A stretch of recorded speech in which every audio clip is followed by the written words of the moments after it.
بیا بنویسیم روی خاک، رو درخت، رو پرنده، رو ابر.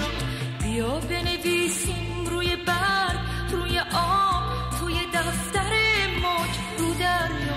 بیا بنویسیم که خدا ته قلب آینه است، مثل شور فریاد یا نفس تو حصار سینه است. با همیشه موندن وقتی که هیچی موندنی نیست، اوج هر صدای عاشقه که شکستنی نیست. با صدا میام همه جا تو رو می‌نویسم، روی آینه گریه ها گونه های خیسم. ای که من اسم تو آسمون پاکه، ریشه صدا نبزش زیر پوست خاکه. بیا بنویسیم روی خاک، رو درخت، رو پرنده، رو ابر.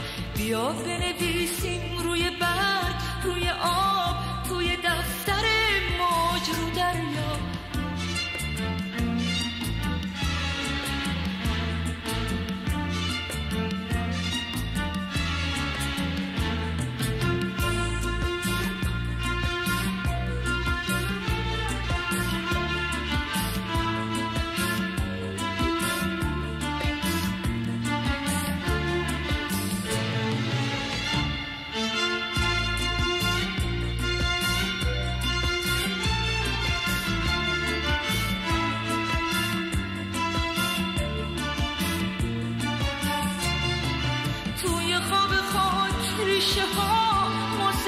شکفتن هم صدای من میخونن وقت از تو گفتن.